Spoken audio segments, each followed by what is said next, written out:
जी।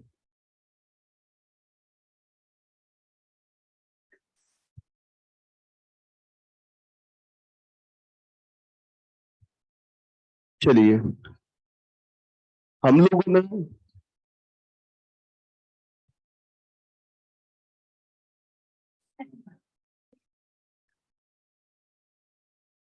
कल हम लोगों ने ओके कार खरीदी थी। चलिए देखो बेटा, हम लोगों ने कल बात कर ली थी किसके बारे में? कोलिजन थ्योरी के बारे में। किसके बारे में? Collision theory. और दूसरा अब हम लोग जो है वो बात कर रहे हैं किसके बारे में? Proper orientation. पहले प्रॉपर ओरिएंटेशन को देख लेते हैं, फिर क्वेश्चंस करते हैं। देखो बेटा, प्रॉपर ओरिएंटेशन हम ऐसे नहीं बता सकते। वो ओरिएंटेशन कहाँ होता है? रिएक्शन में। कहाँ होता है?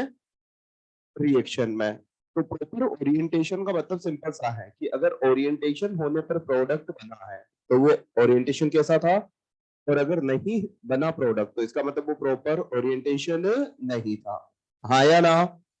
ठीक है। तो अगर आपके पास जो कोलिजन हो रहे हैं उनका रिजल्ट है प्रोडक्ट, तब तो हम बोलेंगे प्रॉपर ओरिएंटेशन हुआ है। और अगर उनका रिजल्ट प्रोडक्ट नहीं है तब हम बोलेंगे आपके पास प्रॉपर ओरिएंटेशन नहीं है। जैसे हम लोग ऐसे नॉर्मली ऐसे ही समझ लेते हैं। लिखो प्रॉपर ओरिएंटेशन, दूसरा फैक्टर यही था। जैसे मेरे पास एक रिएक्शन है A2 plus B2 gives product मतलब 2AB। Proper orientation, proper proper orientation की बात करें तो मान लो ये हमारे पास कुछ ऐसे टकरा है। A2 जो था वो है AA के दो एटम्स, और B2 जो था वो BB के दो एटम्स। ये आमने सामने से एक दूसरे से टकरा रहे हैं। मान लो अगर ये ओरिएंटेशन प्रॉपर है, प्रॉपर ओरिएंटेशन है, प्रॉपर ओरिएंटेशन है, तो प्रॉपर ओरिएंटेशन है तो इसका मतलब आपके पास प्रोडक्ट बनेगा। तो आपके पास क्या होगा? ये वाली कंडीशन हो गई आपके पास ट्रांजिशन स्टेट। कौन सी? पता है, ट्रांजिशन स्टेट पर इनके बॉन्ड्स तो जो है वो वीक होने लगे हैं और नए बॉन्ड AB के बनने लगे हैं। ये ट्रांजिशन स्टेट आई, ट्रांजिशन स्टेट। और बताइए आपके पास फाइनली क्या बन जाएगा? प्रोडक्ट बन जाएगा। और प्रोडक्ट बन जाएगा तो क्या हो गया? AB के बॉन्ड बन गए। हाँ या ना? बताइए प्रोडक्ट बना या नहीं बना? बना। इसका मतलब अगर प्रोडक्ट बना है तो ओरिएंटेशन कैसा रहा होगा? प्रॉपर ओरिएंटेशन रहा होगा। हाँ या ना? तो उसके बाद अगर हम लोग बात करें तो हमारे पास बात आती है इम्प्रॉपर,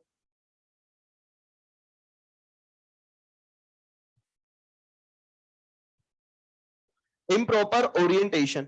यार मैं देखकर थोड़ी बता सकता हूं। ये तो कहां पर रिएक्शन में डिसाइड होता है कि अगर वो प्रोडक्ट बन रहा है तो क्या हो जाएगा? प्रॉपर। और नहीं बन रहा तो हम मान लेते हैं कि ऐसा हुआ, ऐसा। रुको अभी होगा ना। ये एक से आया,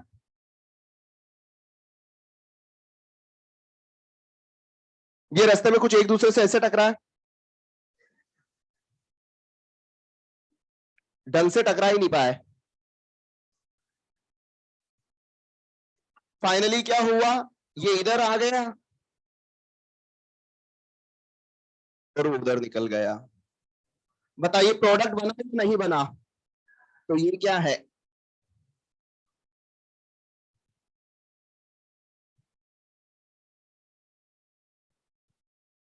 no product form, no product.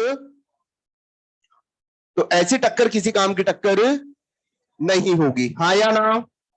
तो जिन टक्कर का रिजल्ट आपके पास प्रोडक्ट बने वही टकराना क्या है? सफल है। हाँ या ना? और उसे क्या बोलते हैं बेटा?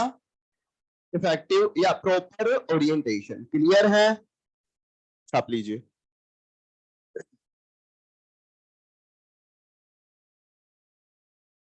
जैसे कई सारी रिएक्शंस होती है ना बेटा कि जहां पर एक पर्टिकुलर डायरेक्शन से अटैक होता है तब तो कुछ नहीं होता, बट अगर डायरेक्शन दूसरी चेंज की तो वहां पर क्या होता है, फिर प्रोडक्ट बन जाता है। इसका मतलब आपके पास वो क्या है, प्रॉपर ओरिएंटेशन। जगह चेंज की और रिएक्शन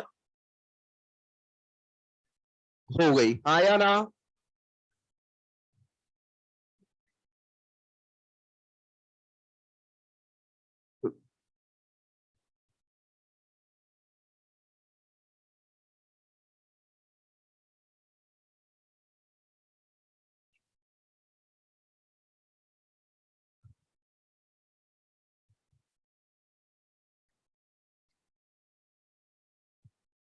अच्छा, शेड्यूल चेंज हुआ था क्या? ओके।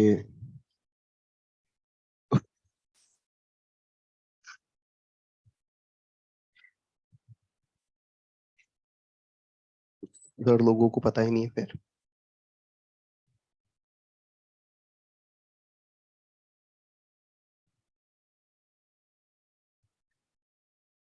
ट्रांजिशन जहां बेटा आपके पास पुराने बॉन्ड जस्ट टूटने ही वाले हैं और नए बॉन्ड जस्ट बनने ही वाले हैं, मतलब वहां एक फॉर्म दूसरी फॉर्म में कन्वर्ट होने ही वाली है।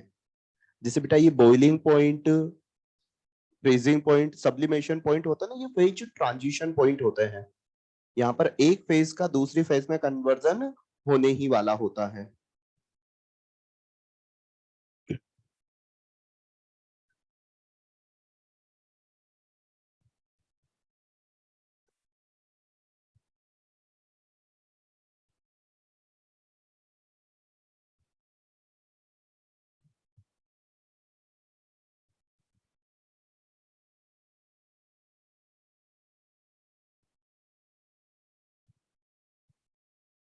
तो बेटा कभी भी आपसे वो ये नहीं पूछेगा कि हाँ इनमें से कौन सा ओरिएंटेशन जो है वो प्रॉपर ओरिएंटेशन है, वो ऐसे देखकर हम लोग नहीं बता सकते हैं। बट अगर मान लो उसने जो रिजल्ट है वो प्रोडक्ट बना रखा है, इसका मतलब वो ओरिएंटेशन क्या रहा होगा, प्रॉपर ओरिएंटेशन रहा होगा, तभी क्या बना होगा, प्रोडक्ट बना होगा। क्लियर है?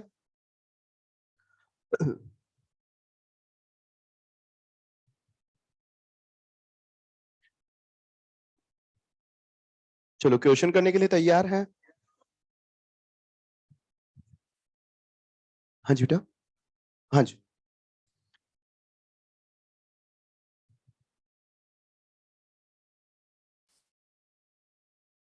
चलो एक छोटा सा क्वेश्चन आप लोगों से पूछ रहा हूं, जब तक ये लोग नोट कर रहे हैं नोट करने देते हैं। बेटा अगर मैं कहूं कि मेरे पास कोई रिएक्शन हो रही है और रिएक्शन में जो है वो कोलिजन हो रहा है और कोलिजन के थ्रू प्रोडक्ट बन रहा है, ठीक है, आपसे बोला है कि रिएक्शन की रेट जो है या रिएक्शन की रेट बढ़ने का जो रीजन है वो क्या रहा होगा। पहला ऑप्शन दे रखा है उसने, नंबर ऑफ कोलिजन बढ़ना, दूसरा नंबर ऑफ इफेक्टिव कोलिजन बढ़ना। तो बताइए आंसर क्या हो जाएगा, नंबर ऑफ इफेक्टिव कोलिजन बढ़ना, हाँ या ना। भाई कोलिजन बढ़ना भी सही था बट मोर करेक्ट आंसर जो है वो है इफेक्टिव कोलिजन, क्योंकि टक्कर तो बहुत सारी हो रही है बट उनमें से प्रोडक्ट जो है वो आपके पास क्या हो जाएगा, इफेक्टिव कोलिजन से मिलेगा, तो इफेक्टिव कोलिजन वहां मोर करेक्ट आंसर कहलाएगा। क्लियर है? बढ़े आगे, क्वेश्चन करने के लिए तैयार हैं? चलिए एक सबसे पहले एक बेसिक क्वेश्चन से स्टार्ट करते हैं। हमने एक भी क्वेश्चन थोड़ी किया था इसका भी, तो हम एक बिल्कुल बेसिक क्वेश्चन से स्टार्ट कर रहे हैं जिसमें हम केवल टर्म्स जो है उनको पहचान रहे हैं। तो पहला क्वेश्चन है,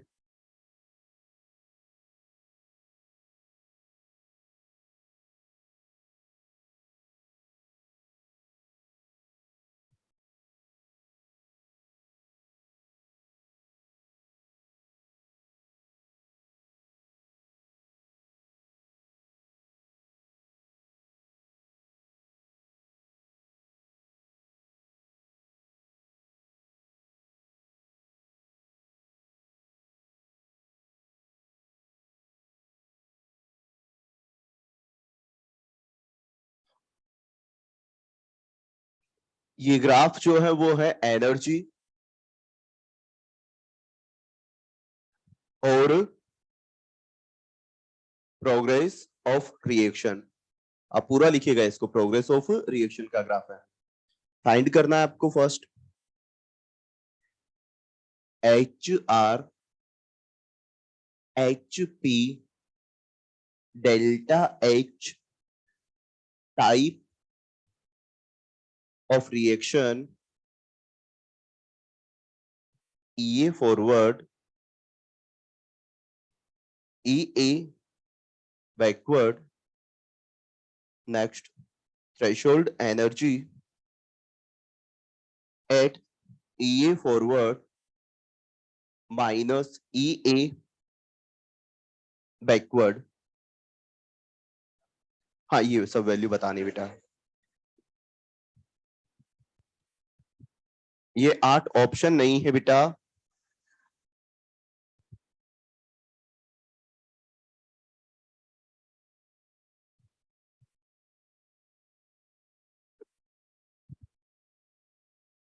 उसको कंप्लीट देखो बेटा। अगर अभी कोई शॉर्ट फॉर्म में कोई चीज लिखी हुई है ना, तो उसे आप कंप्लीट फॉर्म में लिखें, क्योंकि हम लोग जब नोट्स बाद में रिवाइज करते हैं तो कई बार हम लोग भूल जाते हैं। तो इसे पूरा लिखिएगा, प्रोग्रेस ऑफ रिएक्शन, ठीक है।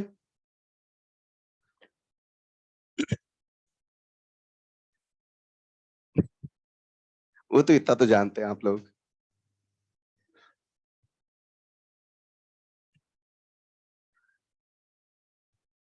बता रहे हैं तो क्या मैं आपकी नाव को हाँ समझूं? चलो आओ इधर, नो मीन्स नो, इधर आइए। चलो हाँ भाई, पहले वाले का आंसर बता दीजिए। HR कितना? 30। तो आपके पास इनिशियली जितनी हीट रिएक्टेंट के पास है वो हो गई HR। तो HR कितना? 30। इनके पीछे वाले रुख साहब आप, HP कितना बेटा? 45। तो HP कितना हो जाएगा? 45। तो HP हो गया 45। इनके पीछे रुख साहब आप, डेल्टा H 50 15 पक्का? बताओ रिएक्शन जो है वो एंडो या एक्सो? एंडो। देख लीजिए, डेल्टा एच पॉजिटिव आ रहा है तो एंडो रहा होगा। या फिर यही से भी पता चल गया कि इनिशियली रिएक्टेंट की हीट जितनी थी, प्रोडक्ट के पास हीट उससे ज्यादा हुई है, मतलब हीट एब्जॉर्ब की गई होगी। तो एंडो भी हो गया, और इधर डेल्टा एच से भी निकाल लोगे कि पॉजिटिव है 15। उसके बाद ईए फॉरवर्ड। ईए फॉरवर्ड मतलब यहां से लेकर यहां तक की एनर्जी कितनी हुई? 40 हुई। उसके बाद ईए बैकवर्ड बता देंगे, 25। हाँ या ना? बताइए थ्रेशोल्ड एनर्जी 70। ईए फॉरवर्ड माइनस ईए, क्या ये डेल्टा एच ही होता है क्या? 15 आ जाएगा। क्लियर? लिखे अगला question.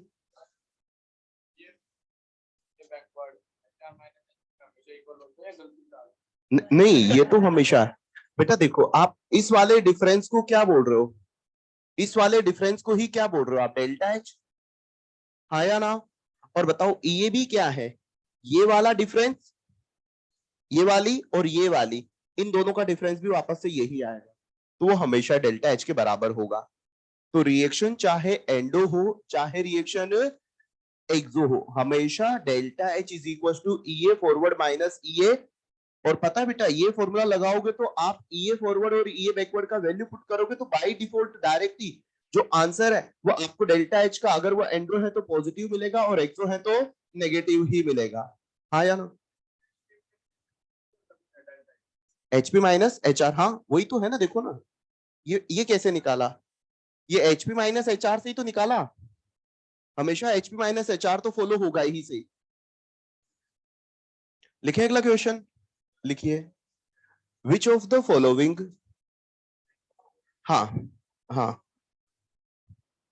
Is correct for, is correct for, which of the following is correct for endothermic reaction? For endothermic reaction, first option है ई ए is equal to delta H. EA is greater than delta H. EA is less than delta H. और fourth, all is well.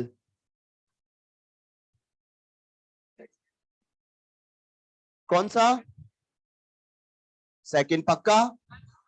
मैं endo का कोई भी graph बना लूं, endo का कोई भी ग्राफ बना लूं, हमेशा जो है वो EA ही ज्यादा होगा किससे? डेल्टा H से। हाँ या ना?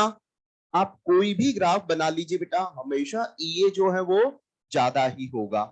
क्लियर है बेटा? कुछ ना बोला जाए तो फिर वो फॉरवर्ड ही भाई, जैसे रिएक्शन को मैं एंडो बोल रहा हूं, रिवर्सिबल रिएक्शन को भी अगर मैं एंडो बोल रहा हूं तो मैं ये थोड़ी क्लियर करता हूं कि फॉरवर्ड रिएक्शन एंडो है। बाय डिफॉल्ट कौन सी डायरेक्शन की बात चलती है? कुछ नहीं दिया जाता है तो हम बाय डिफॉल्ट फॉरवर्ड की ही बात करते हैं। ठीक है, लिखिए अगला।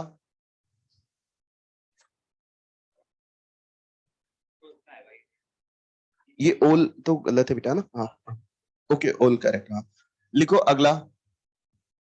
Which of the following is correct for exothermic reaction। और ऑप्शन है बेटा इस बार थोड़े से चेंज, मतलब यही है वापस। ठीक है, पहला डेल्टा H बराबर, मतलब ये ठीक है, सारे लिख लीजिए और सभी के लिए ग्राफ भी बनाइएगा। बना हुआ है ना? कल बनाया भी था। ठीक है, अगर आपको बनाना हो तो कोई दिक्कत नहीं है।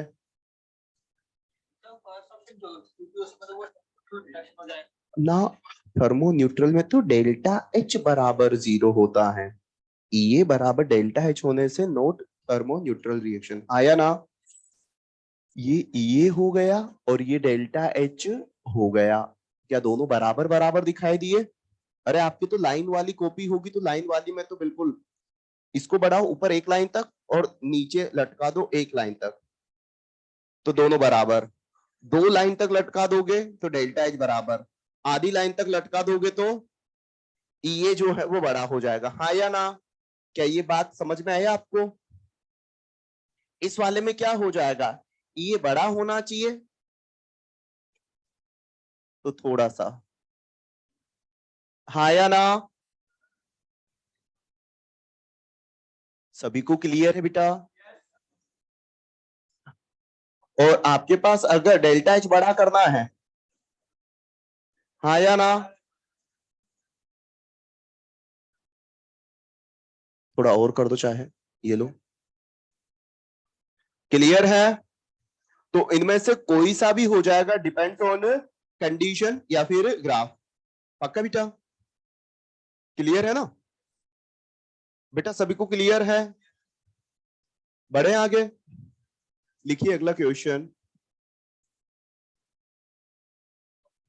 नहीं चेंज कर रहे हैं, लिखो an endothermic reaction, an endothermic reaction occurring in two steps, an endothermic reaction occurring in two steps।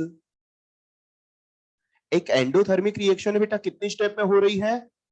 पहली स्टेप लिखो, मतलब पहला तो वो लिखो, मेन रिएक्शन लिखो, A2 प्लस, नहीं, A plus B gives AB। Main reaction क्या है? A plus B gives AB। और इसके लिए मैकेनिज्म दे रखा है। मैकेनिज्म है बेटा कि इसमें स्टेप 1 A प्लस बी मिलकर बना रहे हैं X, और ये है स्लोप, और फिर जो X है वो कन्वर्ट हो रहा है AB में, और ये स्टेप है फास्ट।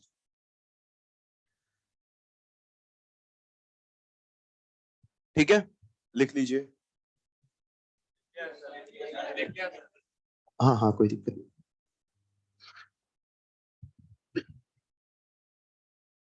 अभी बताऊंगा, लिखो the process of reaction, the process of reaction, the process of reaction can be best described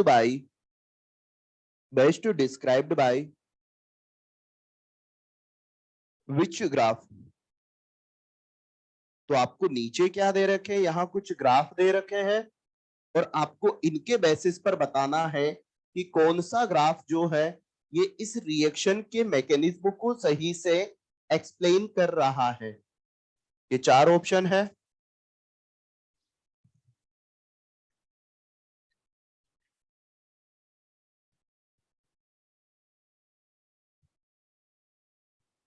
हाँ, मॉड्यूल का क्वेश्चन है बेटा।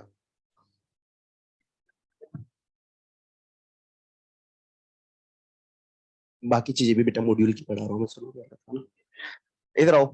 हाँ, अब हम लोग देखते हैं कि हमें कुछ ऐसा दे रखा है।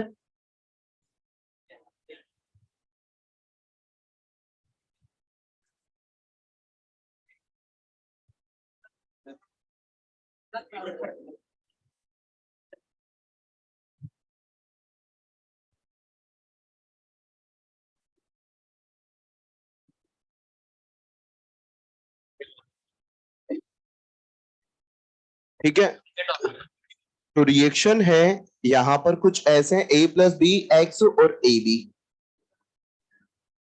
ए प्लस बी एक्स और यहां पर ये जो है वो ये है A B. A plus B X और ए बी। उसके बाद यहां है ए प्लस बी एक्स और ए बी।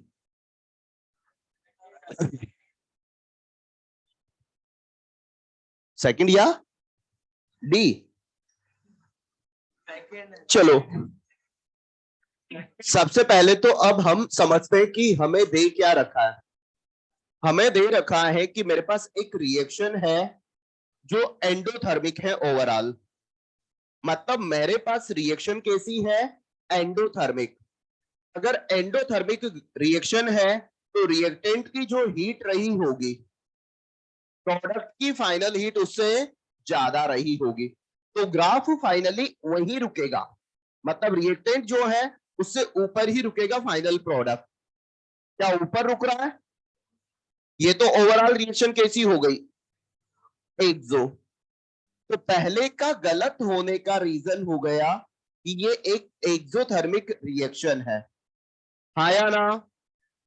चलो, अब बात करते हैं दूसरा। बताइए, ए प्लस बी और final product A B, reactant की हीट कम है, प्रोडक्ट की हीट ज्यादा है। एंडो है क्या? फाइनल एंडो है, मतलब ये हो सकता है क्योंकि हम तो एलिमिनेशन पर आ चुके हैं अभी तो। उसके बाद बताइए, क्या ये भी एंडो है? ये भी एंडो है। क्या ये भी एंडो है? ये एक्सो है। तो ये भी गलत हो गया। क्लियर? चलो मान लो अगर ये यही रुक जाता, सुनिएगा बेटा इतना, ये यही रुक जाता, ये एंडो होता। अगर ये यही रुक जाता, ये एंडो होता, तो क्या होता फिर? चलो अभी छोड़ते हैं, अभी छोड़ते हैं इसको ना। अब स्टार्ट करते हैं यहां से। मुझे बताइए कि रिएक्शन कितने स्टेप में हो रही है। तो बताइए, एक जो आपके पास ग्राफ है उसमें एक ही रिएक्शन हो रही है या दो? मतलब दो रिएक्शन हो रही है। एक बार क्या होगा, रिएक्टेंट रिएक्ट करेंगे, किसमें कन्वर्ट होंगे, प्रोडक्ट में। फिर वो जो प्रोडक्ट बना है वो दूसरी रिएक्शन के लिए क्या हो जाएगा, रिएक्टेंट वो रिएक्ट करेगा और वो किसमें कन्वर्ट होगा, प्रोडक्ट में। आया ना? तो इसका मतलब बताइए, जो ग्राफ हम लोग बनाएंगे उसमें एक रिएक्शन या दो रिएक्शन, एक रिएक्शन या दो रिएक्शन, दो रिएक्शन है। बताइए, चाहे एंडो हो चाहे एक्सो हो, हर किसी को वो बैरियर क्रॉस करना पड़ रहा था क्या? तो इसका मतलब दो रिएक्शन है तो कितने बैरियर, दो बैरियर बनेंगे। यहाँ कितने बैरियर, क्या दो रिएक्शन दिखाई दी? पहले ए प्लस बी जो रिएक्टेंट थे वो रिएक्ट किए, थ्रेशोल्ड एनर्जी के बराबर एनर्जी पर पहुंचे और फिर कन्वर्ट हुए प्रोडक्ट एक्स में। एक स्टेप कंप्लीट हो चुकी है। फिर बना हुआ जो प्रोडक्ट है वो थ्रेशोल्ड एनर्जी के बराबर एनर्जी को गेन किया और फिर कन्वर्ट हुआ किसमें, प्रोडक्ट ए बी में। क्या दो स्टेप में काम हुआ? अरे हाँ या ना? यहां बताइए, जो रिएक्टेंट है ए प्लस बी, उन्होंने एनर्जी गेन की, एनर्जी गेन करके वो किसमें कन्वर्ट हुए, पहले प्रोडक्ट एक्स में। मतलब गेन वेन मुझे नहीं पता है जो भी है, बट आपके पास एक्टिवेशन एनर्जी चाहिए तो मतलब गेन की तो की होगी। हम तो सिंपल बोल देते कि थ्रेशोल्ड एनर्जी बैरियर पर पहुंची है और फिर प्रोडक्ट बना दिया एक्स। फिर एक्स दूसरी रिएक्शन के लिए रिएक्टेंट हो गया, ये रिएक्ट करेगा, थ्रेशोल्ड एनर्जी के बराबर की एनर्जी गेन करके फिर किसमें कन्वर्ट हो जाएगा, एबी में। कितनी स्टेप में, 2 स्टेप में। तो ये दोनों हो रही है, ये तो कितने स्टेप में है, एक ही स्टेप है, हाँ या ना। तो ये तो वैसे ही गलत हो गया। चलो अब तो इन दोनों में से हमारा आंसर होगा।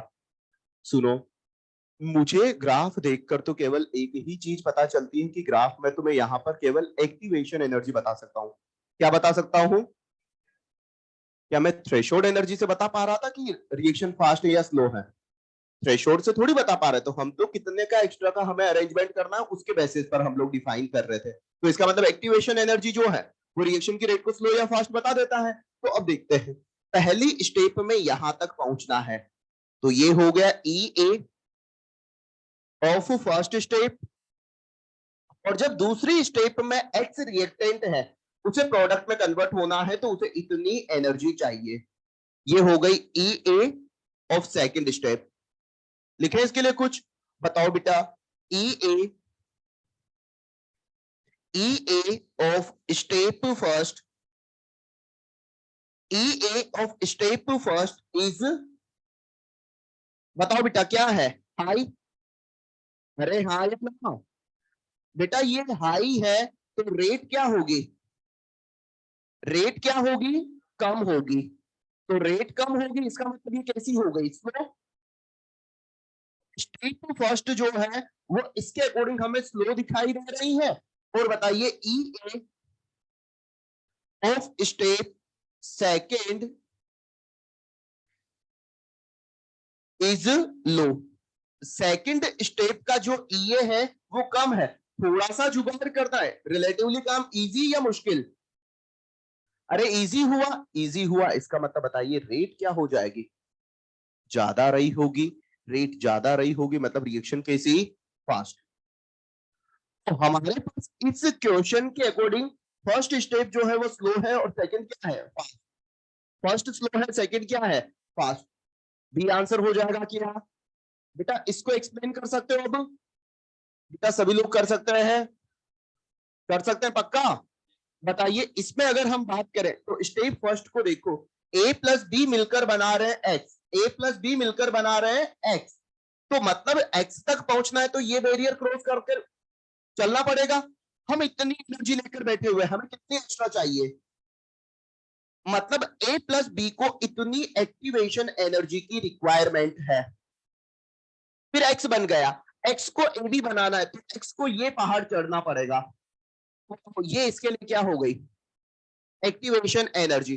बताओ बेचारा जो एक्स है और जो आपके पास दूसरे रिएक्टेंट ए प्लस बी थे, रिलेटिवली किसके लिए ये पहाड़ी चढ़ना इजी, ए प्लस बी के लिए इजी है, मतलब उनकी रेट क्या रही होगी, फास्ट। तो हम बोल सकते हैं यहां पर E A of step first is low. अगर ई ए कम है तो रेट क्या रही होगी, बोलो, रेट ज्यादा रही होगी तो रिएक्शन रही होगी फास्ट। और बताओ बेटा E A of step second is high, तो रेट क्या रही होगी,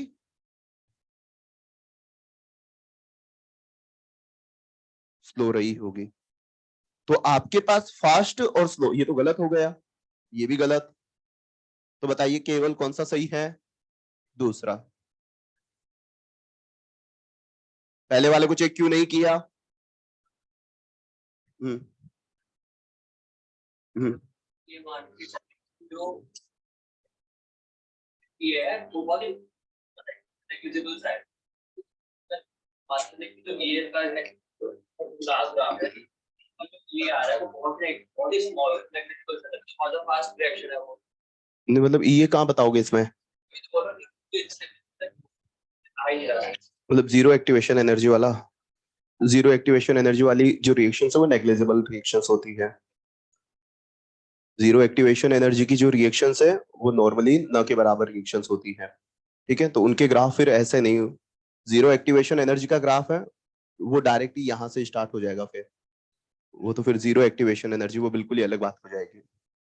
ठीक है, हाँ, ए प्लस, हाँ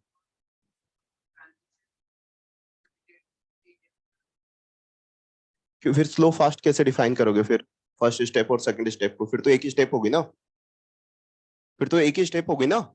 फिर तो अगर आप ट्रांजिशन स्टेट की बात करो तो हर में आएगी ना वो तो।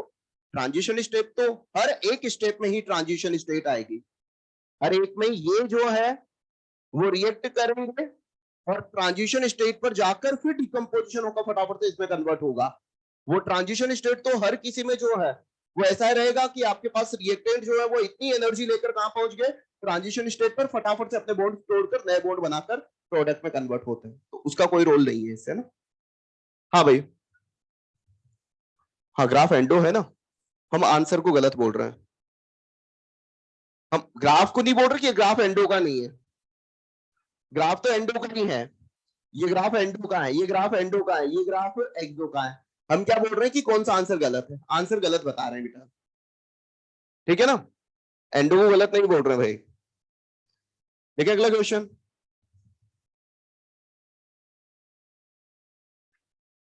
अरे ठीक है,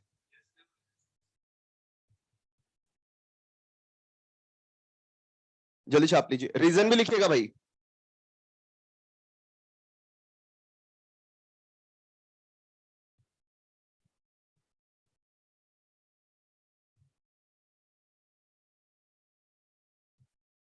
हाँ भाई, ऑनलाइन वाले बच्चों आप लोगों को क्लियर है बेटा?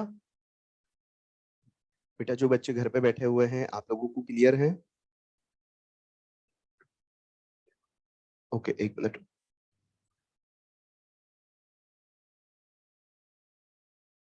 सबको क्लियर है बेटा? मोहन, अंश बेटा हाँ लिखो।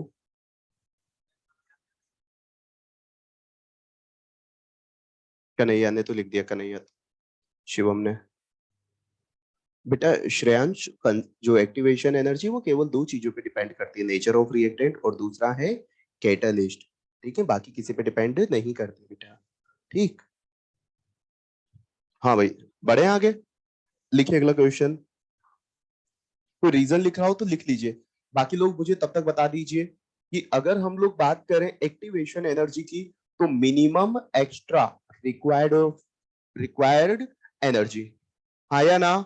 तो minimum extra required energy by reacting molecules for converting into product is known as activation energy.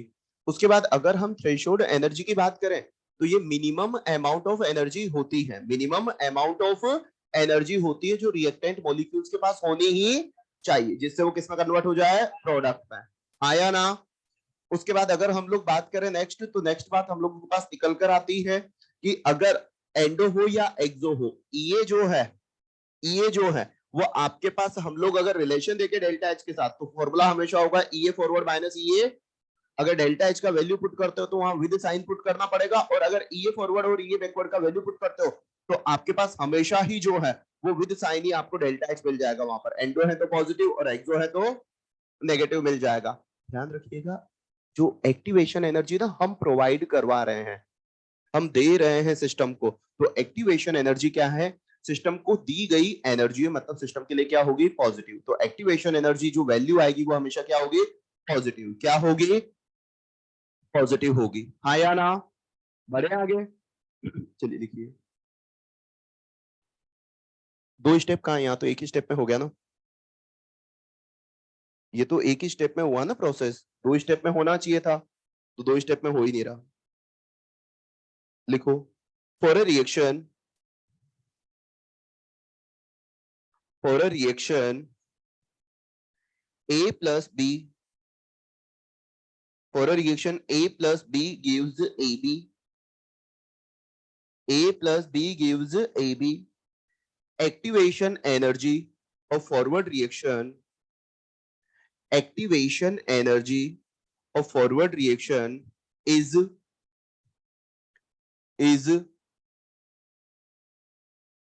80 kilojoule, 80 kilojoule, and activation energy of backward reaction, and activation energy of backward reaction is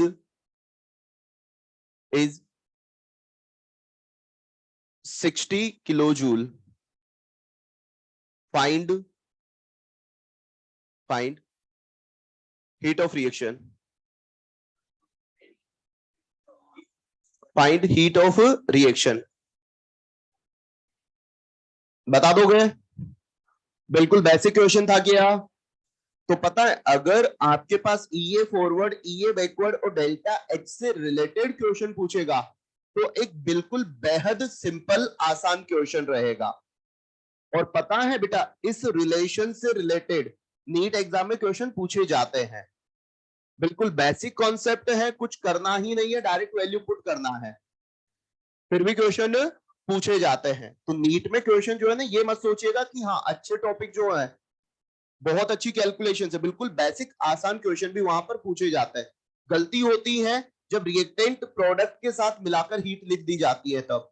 इसमें तो कोई किसी को दिक्कत है? बताओ delta H is equal to EA forward minus EA backward, कितना निकल कर आया? 20। कितना निकल कर आया? सभी का आंसर यही है। चलो लिखो अगला क्वेश्चन, लिखिए। For a reaction,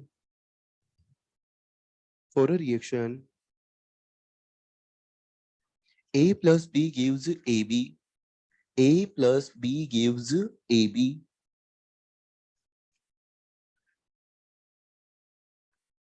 A plus B gives AB plus 20 kilojoule plus 20 kilojoule if activation energy, if activation energy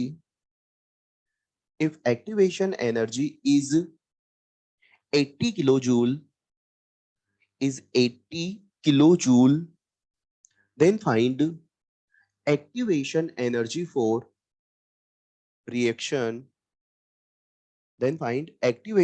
for reaction,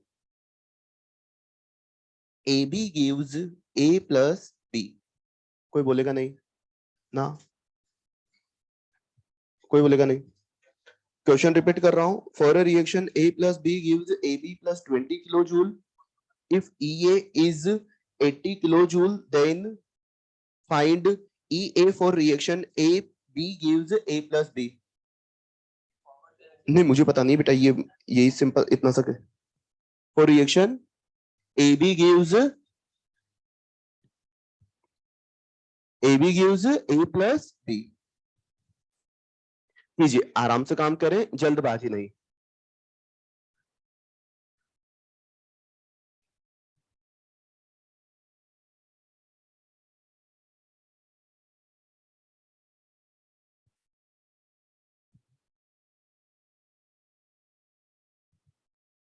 बातें नहीं बेटा प्लीज।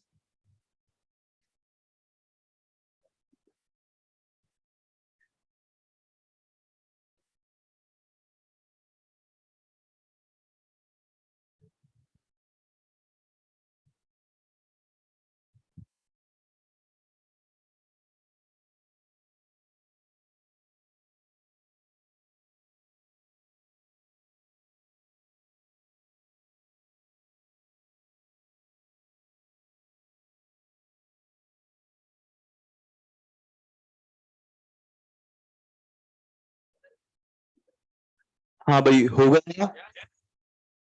कितने बच्चों का आंसर जो है वो 80 निकल कर आया? नहीं, कितना निकल कर आया? 100? 100 के अलावा कुछ और? हाँ 99 प्लस बेटा, बहुत बढ़िया। ऐसे मांगना फीस भी आप कि डॉक्टर साहब आपकी फीस कितनी है? हाँ 50 इंटू 1000, ऐसे लिखोगे ना? हाँ भाई सीधा आंसर बताओ कितना? 100 के अलावा कुछ और? किसी का है -100? चलो देखो, इसमें मैंने कहा कि इसके क्वेश्चन बिल्कुल बेसिक बनेंगे। बेसिक बनेंगे तो अब हम लोग काम की बात कर लेते हैं।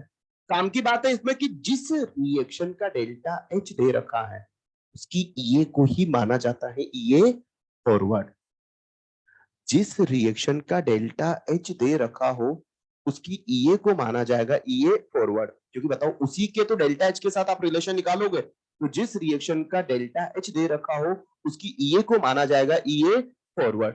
तो रिएक्शन है A plus B gives A B, A plus B gives A B, यही रिएक्शन है।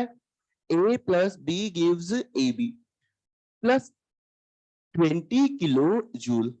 अब मुझे एक बात बताइए कि मेरे पास तो सिंपल सी बात है कि इस रिएक्शन के लिए बोला गया है कि इस रिएक्शन का ईए जो है, इस रिएक्शन का ईए दे रखा है आपको कितना, 80 किलो जूल, हाँ या ना? और पूछा है कि उल्टी रिएक्शन का ईए क्या होगा, जब ये रिएक्शन ऐसे चलेगी तो इसका ईए क्या होगा, ये पूछा है। मुझे बताइए कि इस रिएक्शन की हीट मुझे चाहिए, तो डेल्टा एच जो है, प्रोडक्ट के साथ जो हीट का साइन लिखा होता है एज इट इज वही चलता है या अपोजिट?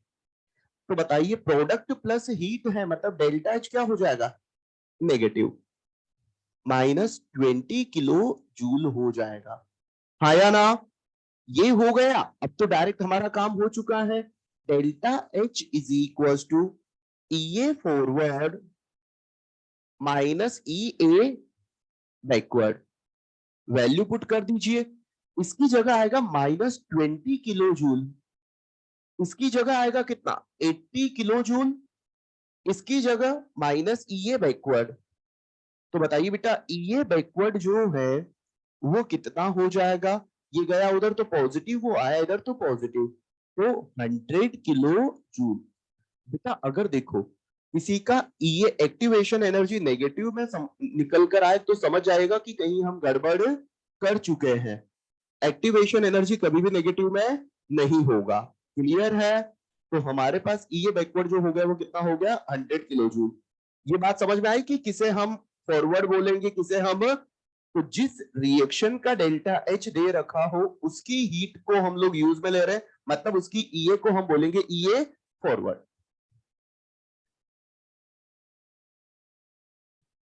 ठीक है, जल्दी छाप लीजिए अगर कोई छाप रहा हो तो।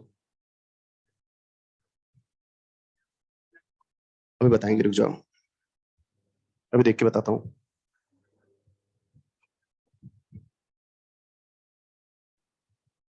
हाँ भाई, बढ़े आगे, चलो। अब मुझे मुझे एक बात बताइए, एक्टिवेशन एनर्जी कितने फैक्टर्स पर डिपेंड करती है, नेचर ऑफ रिएक्टेंट, और अगर मैं एक पर्टिकुलर रिएक्शन की बात करूं तो एक पर्टिकुलर रिएक्शन है, रिएक्टेंट्स क्या हो गए, फिक्स, रिएक्टेंट्स क्या हो गए, फिक्स। अरे भैया, रिएक्टेंट्स अगर फिक्स हो गए तो बताओ उनकी एक्टिवेशन एनर्जी क्या हो गई, कैटलिस्ट पर डिपेंड करेगी, बाकी और किसी फैक्टर से चेंज नहीं होगी। तो क्योंकि एक रिएक्शन है तो रिएक्टेंट फिक्स है, तो रिएक्टेंट्स के बॉन्ड्स फिक्स है, तो बॉन्ड्स की एनर्जी फिक्स है, तो एक्टिवेशन एनर्जी भी क्या हो गई, फिक्स हो गई। मुझे बताइए, अगर मैं स्टोइकियोमेट्री डबल कर दूं, ट्रिपल कर दूं, कितना भी कर दूं, क्या रिएक्टेंट्स पर कोई फर्क पड़ेगा क्या? तो एक्टिवेशन एनर्जी पर कोई फर्क नहीं पड़ेगा। तो हम बोलेंगे कि रिएक्शन की स्टोइकियोमेट्री चेंज करने पर ये जो है उसका वैल्यू चेंज नहीं होता है। तो ऊपर छत पर स्टार लगाकर लिख दीजिए क्या। हाँ, तो डेल्टा एच से क्या मतलब है, वो तो फैक्टर नहीं है ना, वो तो फैक्टर होगा जब चेंज होगा ना। भाई हमारे पास फैक्टर नहीं है, फैक्टर नहीं है तो फिर और बाकी चीजें चेंज होते तो उससे कोई फर्क नहीं पड़ेगा। तो लिखिए, लिखिए E A of reaction, E A star लगाकर लिख लीजिए, E A of reaction does not depend on, does not depend on stoichiometric coefficient,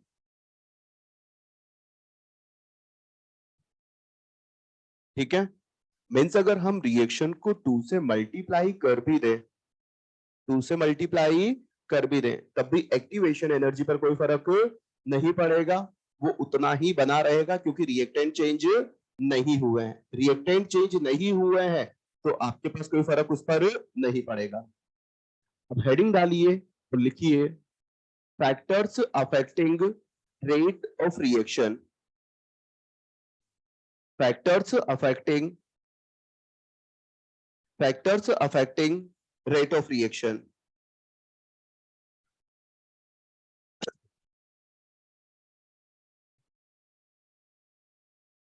तो कोलिजन थ्योरी के बाद अब कोलिजन थ्योरी जो है उसके बाद अब हमारे पास इस चैप्टर का लास्ट टॉपिक जो बचा हुआ है, इसी टॉपिक के पार्ट्स को हम कंप्लीट करेंगे तो हमारा चैप्टर कंप्लीट हो जाएगा। रेट ऑफ रिएक्शन को अफेक्ट करने वाले फैक्टर्स हम लोग देख रहे हैं। चलिए सबसे पहले अगर हम लोग बात करें तो हम लोग ऐसे ही देख लेते हैं कि कौन कौन से फैक्टर होंगे, कौन कौन से फैक्टर होंगे जो रिएक्शन की रेट को अफेक्ट करेंगे। तो हम लोग देखते हैं कि कौन कौन से फैक्टर्स हैं जो रिएक्शन की रेट को अफेक्ट करेंगे। तो पहला फैक्टर हम लोग देखेंगे nature of reactant.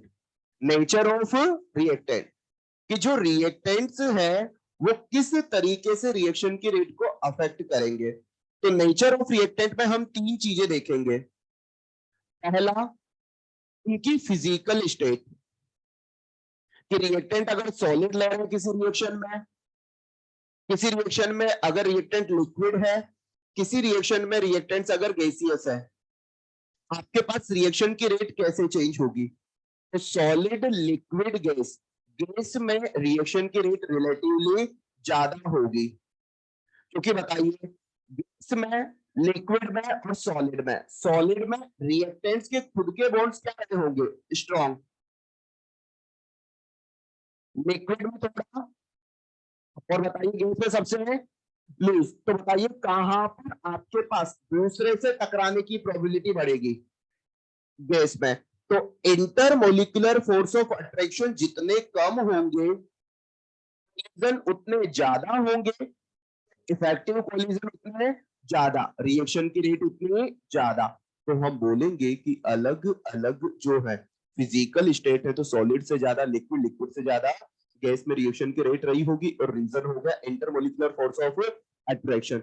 Intermolecular force of attraction कम है तो इनका मूव टू फ्री, अरे हाँ या ना, तो मूव टू रिएक्ट, ठीक है। तो आपके पास जो मोमेंट होगा तो वो क्या होगा, ज्यादा होगा। तो आपके पास जितना ज्यादा उनका मोमेंट होगा, आपके पास वो उतना ही ज्यादा दूसरे से टकराने की प्रोबेबिलिटी रखेंगे, कोलिजन ज्यादा होंगे, उनमें इफेक्टिव कोलिजन भी जो है वो रिलेटिवली ज्यादा होंगे, तो हमारे पास रिएक्शन की रेट भी क्या होगी, ज्यादा। नेचर ऑफ रिएक्टेंट में पहला फैक्टर हो गया फिजिकल स्टेट ऑफ रिएक्टेंट। दूसरा हम देखते हैं फिजिकल साइज ऑफ रिएक्टेंट। बेटा ये चलता है, साइज का काम जो है चलता है केवल सॉलिड में, इन case of solid, in case of solid. मुझे बताइए कि मैं किसी सॉलिड सब्सटेंस को रिएक्शन में पार्टिसिपेट करवा रहा हूं, तो सॉलिड जो है अगर मैं एक तो उसका ब्लॉक लिया है, एक तो उसका क्रिस्टल लिया है, और दूसरा मैंने लिया है उसका पाउडर, बताइए पाउडर फॉर्म में रिएक्शन की रेट क्या होगी, ज्यादा होगी। क्या होगी, ज्यादा होगी, क्योंकि बताइए जहां पर आपके पास रिएक्ट करेगा तो सॉलिड की कौन सा एरिया जो है वो रिएक्ट करने के लिए जाएगा, उसकी सरफेस, अरे हाँ या ना। तो बताइए आपके पास जितना आप उसे बारीक करोगे, जितना आप उसे पाउडर फॉर्म में लेकर आओगे, सरफेस एरिया उतना ही ज्यादा होगा, तो रिएक्शन में आपके पास रेट क्या हो जाएगी, बढ़ जाएगी। फॉर एग्जाम्पल अगर हम लोगों को चाय, अगर हम लोग कहीं पर लेने जा रहे हैं, ठीक है, वहां पर मान लो उसे पता नहीं है कि आप शुगर कितनी लेते हैं, तो वो शुगर ऐसे आपको दे नहीं रहा है उसमें डालकर, उसने क्या किया, शुगर जो है वो एक्स्ट्रा आपको अलग से दे रहा है। तो बताइए उसके पास शुगर देने के दो तरीके हो सकते हैं, कि मान लो उसने 10 ग्राम शुगर जो है वो देना है, तो एक तो हो सकता है वो शुगर का क्रिस्टल दे दे, और दूसरा वो हो सकता है वो पाउडर फॉर्म में दे दे। बताइए किस फॉर्म में मिलता है, पाउडर फॉर्म में। क्यों, क्योंकि आपके पास हो सकता है कि वो 10 ग्राम का जो क्रिस्टल है आप उसे घुले जा रहे हो, घुले जा रहे हो, चाय ठंडी हो गई, ठीक है, किस फॉर्म में दिया उसने, पाउडर फॉर्म में, क्योंकि पाउडर फॉर्म में रिएक्टिविटी क्या हो जाती है, बढ़ जाती है। पाउडर फॉर्म में रिएक्टिविटी क्या हो जाती है, बढ़ जाती है। तो जब सब्जी वगैरह में नमक डालते हैं तो बताइए उसके लिए हो सकता है हम नमक के क्रिस्टल ले लें, या फिर उसके लिए क्या ले लें, हम थोड़ा पाउडर फॉर्म में ले लें। तो बताइए जितना ज्यादा वो पाउडर बारीक फॉर्म में होगा, बताइए रिएक्शन की रेट उतनी ही ज्यादा हो जाएगी। तो बताइए physical size of reactant in case of solid, तो हम बोल देंगे rate is directly proportional to surface area of solid, या inversely proportional to size of solid. आया ना। लास्ट बात करते हैं नेचर ऑफ रिएक्टेंट में, chemical nature. Nature of reactant में क्या बात करते हैं, केमिकल नेचर। मुझे बताइए कि अलग अलग रिएक्शन होगी तो उनमें रिएक्टेंट्स भी अलग अलग होंगे।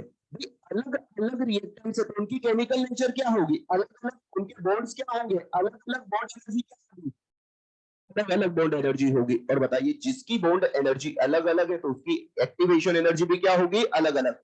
जिसकी एक्टिवेशन एनर्जी कम रही होगी उसकी रेट भी क्या रही होगी, ज्यादा रही होगी। हाँ या ना, क्लियर है? तो फर्स्ट फैक्टर लिखिए इसमें, कौन सा हो गया, nature of, nature of reactant, nature of reactant. चलो समझे नेचर ऑफ रिएक्टेंट में, समझ तो लिया है, बाकी फैक्टर्स को हम लोग लिख रहे हैं। तो इसमें पहला फैक्टर क्या हो जाएगा बेटा, पहला हो गया बेटा क्या, physical, physical state of reactant. तो सॉलिड, लिक्विड और गैस। बताइए बेटा इधर जाने पर, इधर जाने पर रेट क्या होगी, बढ़ेगी। तो ROR इंक्रीज होगा, रीजन बता दोगे। इधर जाने पर आपके पास क्या हो रहा है, इंटरमोलिकुलर फोर्सेस जो है कम हो रहा है। ये कम होने पर आपके पास कोलिजन, कोलिजन बढ़ेंगे, कोलिजन बढ़ेंगे तो इफेक्टिव कोलिजन भी, इफेक्टिव कोलिजन भी ज्यादा, इफेक्टिव कोलिजन ज्यादा होंगे तो रेट भी ज्यादा होगी।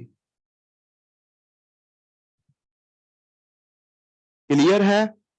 उसके बाद सेकंड, सेकंड क्या हो गया इसमें, सेकंड हो गया फिजिकल,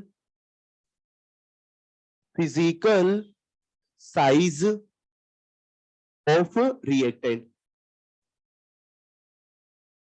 और ब्रैकेट में लिखेंगे बेटा इन केस ऑफ सॉलिड। बेटा सॉलिड के केस में जो है हम बता सकते हैं क्या, अरे बता सकते हो, फिजिकल साइज ऑफ रिएक्टेंट। भाई गैस में तो साइज देखोगे नहीं, गैस को कर देंगे चूरा। हाँ, तो फिर, तो हमारे पास बात करें तो फिजिकल साइज केवल किसमें देखी जाएगी, सॉलिड के केस में। तो हम बोल सकते हैं ROR is directly proportional to surface, surface area of solid, या इनवर्सली प्रोपोर्शनल टू साइज। पक्का बेटा, rate of reaction is directly proportional to surface area of solid या inversely proportional to size. Clear बेटा? और लास्ट क्या हो जाएगा बेटा इसमें, थर्ड पॉइंट क्या हो जाएगा, chemical, chemical nature of reactant, chemical nature of reactant. बताओ हम बोल सकते हैं डिफरेंट रिएक्शन, डिफरेंट रिएक्शन तो डिफरेंट रिएक्टेंट, डिफरेंट रिएक्शन तो डिफरेंट रिएक्टेंट होंगे, डिफरेंट रिएक्शन डिफरेंट रिएक्टेंट। तो बताइए आपके पास क्या हो जाएगा, different bond energy, different bond energy, different bond energy. तो बताइए डिफरेंट ईए, डिफरेंट ईए। तो बताइए बेटा जिस रिएक्शन का ईए कम रहा होगा वो रिलेटिवली क्या होगी, फास्ट। तो ईए कम, ईए कम होगा तो रेट क्या होगी, ज्यादा। और अगर ईए ज्यादा हुई तो रेट क्या हो जाएगी, कम। क्लियर है बेटा?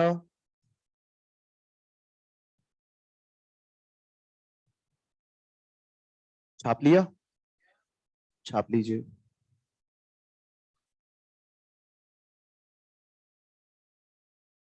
छाप भी लिया, हाँ आ जाओ। तब तक के क्वेश्चन पूछ लेते हैं। हाँ, हाँ, बेटे बेटे बताना। अगर अगर हम लोग यहां पर बताओ टेम्परेचर बढ़ा दूं तो ये भी क्या हो जाएगा, कुछ नहीं होगा, कितना हो जाएगा, सेम रहेगा पक्का, क्यों, टेम्परेचर पे डिपेंड नहीं करता। उसके बाद अगर मैं इसमें इनहिबिटर मिला दूं तो ये क्या हो जाएगा, बढ़ जाएगा पक्का। और अगर मैं वो मिला दूं तो कैटलिस्ट,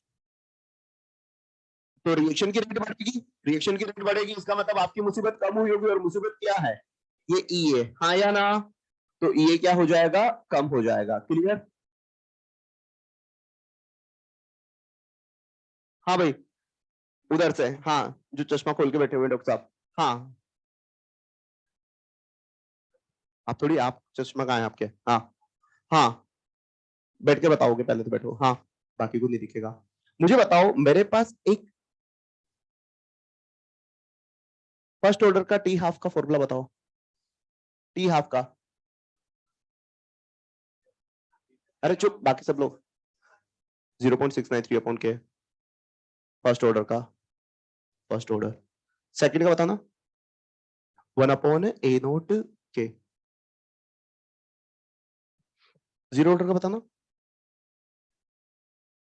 A0/2 के, चलो वेरी गुड, हाँ, A0/2 के, हाँ। अब क्वेश्चन है, बताओ मेरे पास एक रिएक्शन है, मेरे पास एक रिएक्शन है जिसमें इनिशियल कंसेंट्रेशन को डबल करने पर रेट भी डबल हो रही, कौन सा ऑर्डर, बाकी सब लोग चुप रहेंगे, इनिशियल कंसेंट्रेशन डबल करने पर रेट भी डबल हो रही है। कंसेंट्रेशन डबल करने पर रेट, कैसा लगा मेरा मजाक, ठीक है, तो टी हाफ नहीं पूछा था भाई, क्या पूछा था, रेट जीरो, हाँ ठीक है, कौन सा होता है ये, फर्स्ट ऑर्डर में होता है, क्लियर है। चलो लिखिए अगला, सेकंड फैक्टर लिखिए, सेकंड फैक्टर लिखो,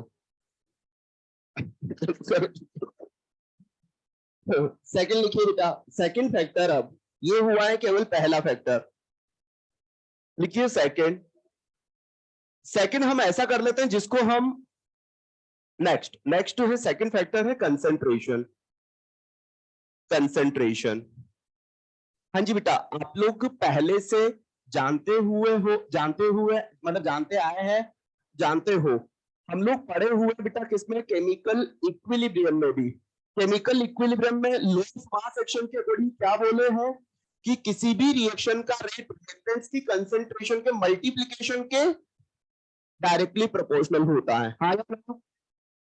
कंसंट्रेशन के रेस्पेक्ट में बात की जाए तो रेट जो है वो डायरेक्टली प्रोपोर्शनल होता है कंसंट्रेशन के, हाँ या ना।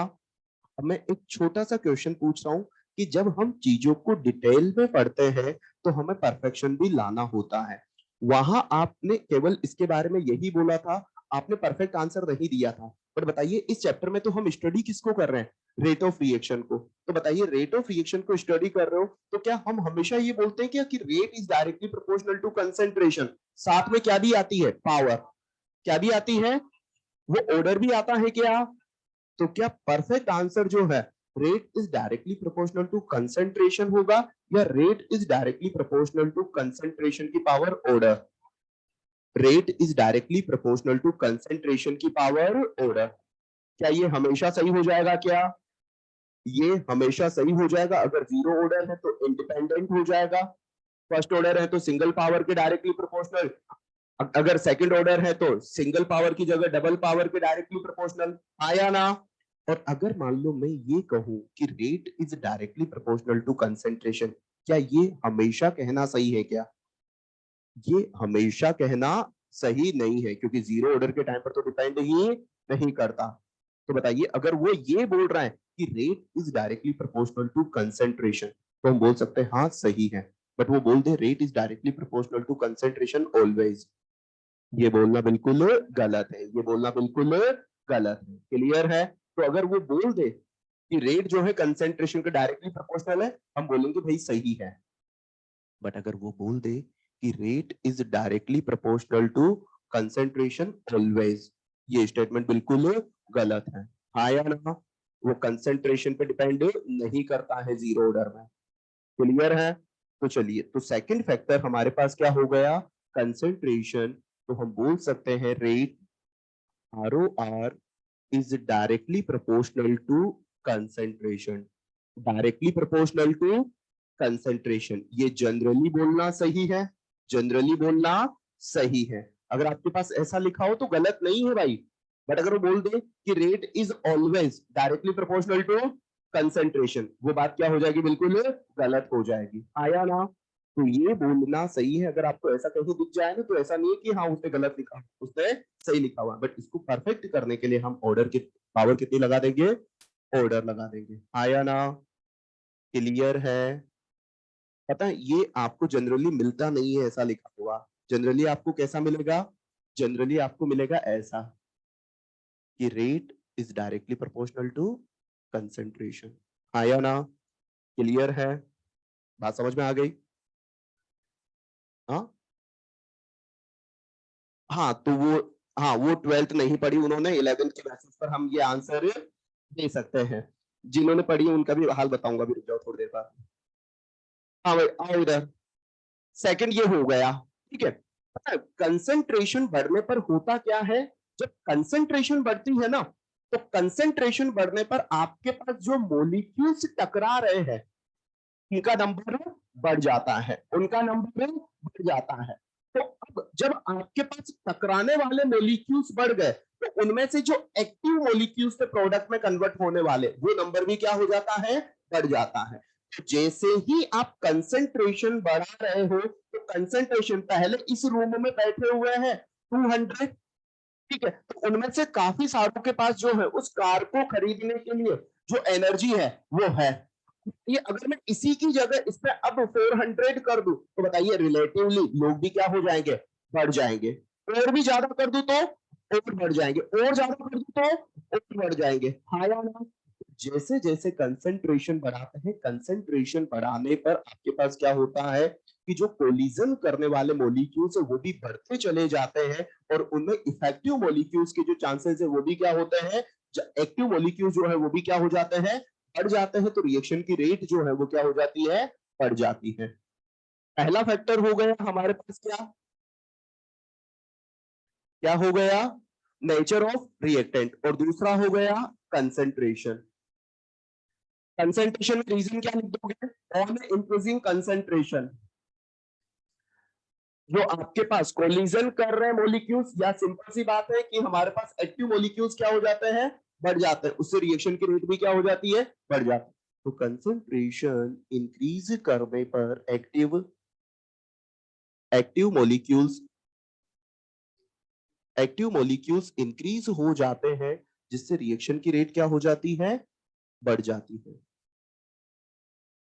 अगला और थर्ड, बेटा मुझे सोचकर आंसर दीजिए, क्या गैसियस रिएक्शन प्रेशर की टर्म में भी रिएक्ट कर सकती है क्या? पक्का? अरे गैस की रिएक्टिविटी, हम गैस की रेट जो है हम प्रेशर की टर्म में भी लिख सकते हैं क्या? प्रेशर के रेस्पेक्ट में हम गैसियस रिएक्शन के लिए काम कर सकते हैं, बट सॉलिड और लिक्विड के लिए हम प्रेशर के रेस्पेक्ट में काम नहीं करते हैं। प्रेशर का काम केवल किसके लिए? गैस के लिए। तो गैस की जो रेट है वो हम प्रेशर के रेस्पेक्ट में भी बोल सकते हैं। तो नेक्स्ट फैक्टर जो है वो कौन सा है? प्रेशर। कौन सा है? प्रेशर। Effect of pressure. अब सोचकर बताइए, मैं आप लोगों से खुद से पूछ रहा हूं, पहला तो आपको रीजन पता है ही सही कि rate is directly proportional to concentration है, तो rate is directly proportional to pressure भी हो जाएगा, क्योंकि मुझे पता है कि रेट को मैं कंसेंट्रेशन की टर्म में भी लिख रहा हूं और रेट को प्रेशर की टर्म में भी लिख रहा हूं, सेम लिख रहा हूं। तो rate is directly proportional to pressure, इसमें तो किसी को कोई दिक्कत नहीं है। बट अब मैं जो है वो रीजन जानना चाहता हूं।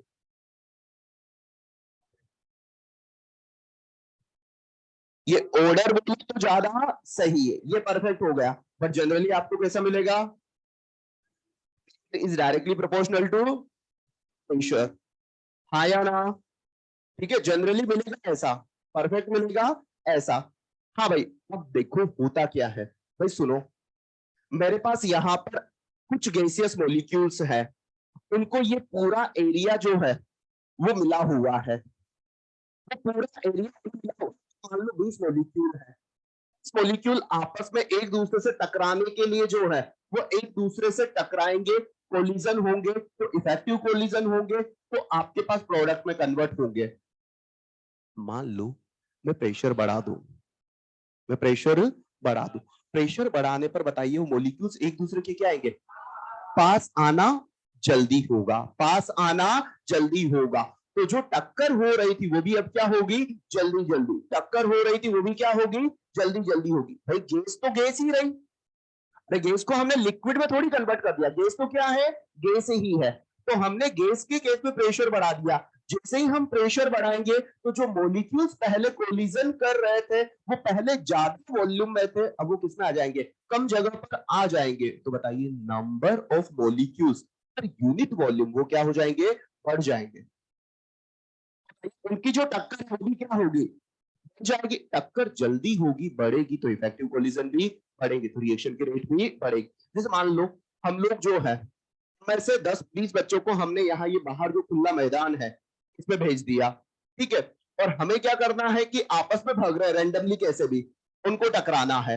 अगर मान लो वही 20 बच्चों को हम ले जाकर वापस लाकर इस रूम में छोड़ देते हैं, ये टेबल वगैरह सब कुछ हटाकर, तो बताइए यहाँ पर रिलेटिवली टकराने की स्पीड बढ़ जाए, हाँ या ना।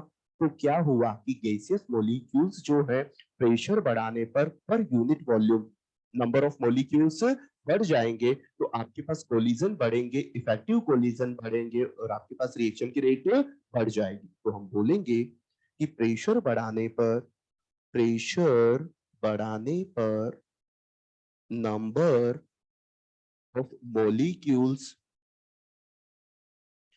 Of molecules per unit volume ये क्या हो जाएगा, बढ़ जाएगा।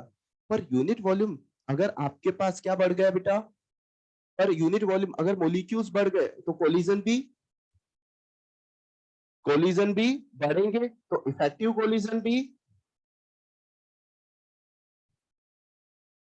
कोलिजन भी बढ़ेगा और रेट बढ़ेगी,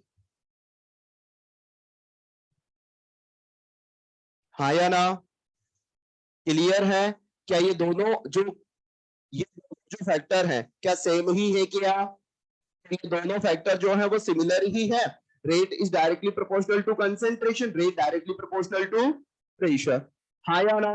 यहाँ पर आपके पास जो है वो हम गैस के लिए भी लिख सकते हैं, किसी के लिए भी लिख सकते हैं, बट यहाँ पर हम केवल किसके लिए, गैस के लिए, प्रेशर की टर्म में हम केवल किसके लिए लिख सकते हैं, गैस की। अगला फैक्टर जो आप पहले पढ़े हुए हो, कैटलिस्ट, चलो फटाफट से बता दीजिए बेटा, कैटलिस्ट रिएक्शन की रेट को कैसे अफेक्ट करता है, बता सकते हैं क्या।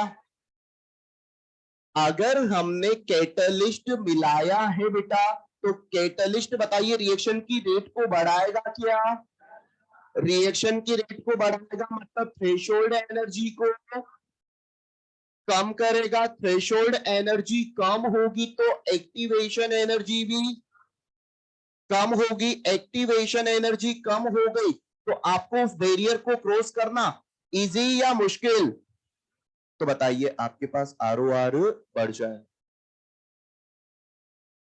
हाँ या ना।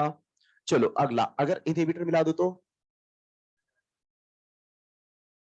इनहिबिटर मिला दें तो बताइए रिएक्शन की रेट आपके पास कम होगी तो आपकी मुसीबतें बढ़ जाएगी, मतलब थ्रेशोल्ड एनर्जी बैरियर बढ़ गया तो ईए बढ़ गया, ईए बढ़ गया तो रेट घट गया, क्लियर है, इसमें किसी को कोई दिक्कत।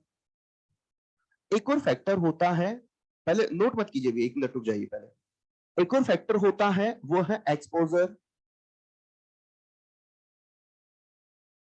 Exposure to radiation, exposure to radiation.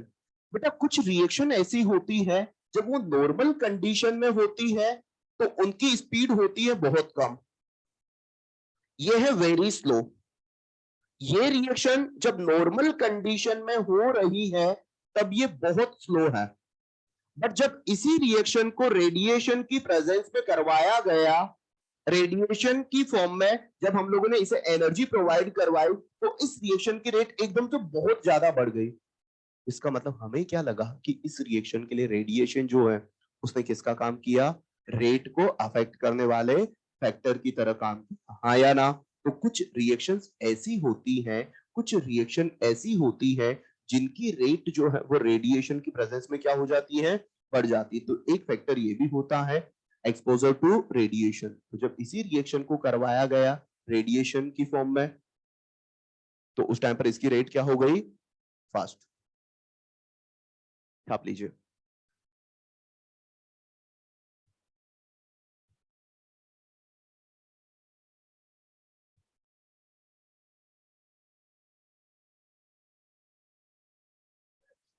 हाँ बोलो बेटा, बताओ कौन सा करें, बताओ तब भी तो। हाँ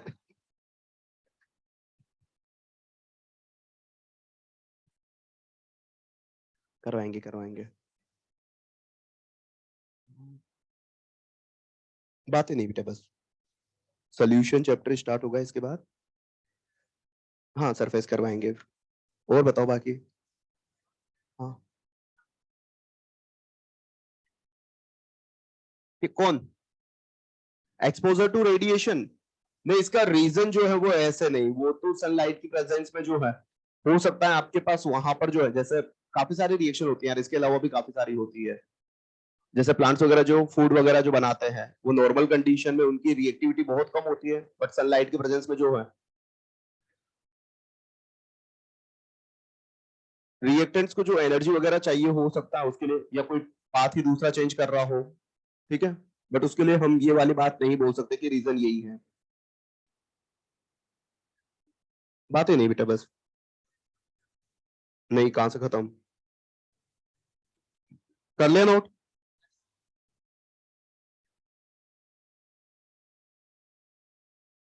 लिख लिया सभी ने? हाँ भाई, आपने तो लिख लिया शायद, आपने, आपने, हाँ बेटा। हाँ, मुझे बताओ कि एक रिएक्शन है,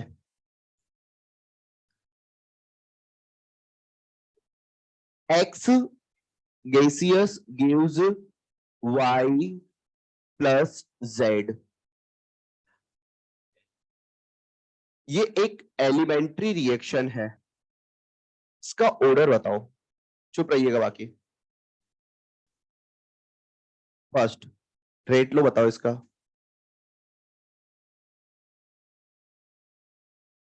R इज इक्वल टू के एक्स की पावर 1, के की यूनिट बताओ।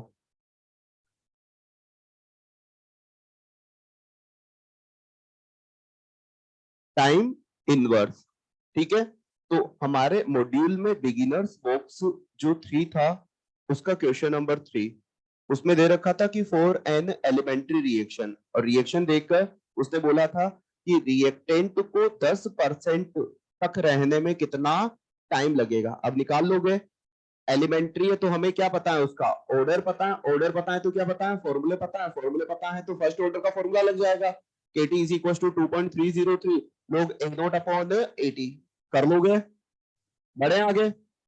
लिखिए अब इसका सबसे इंपॉर्टेंट फैक्टर और लास्ट फैक्टर जो है टेम्परेचर, लिखिए टेम्परेचर।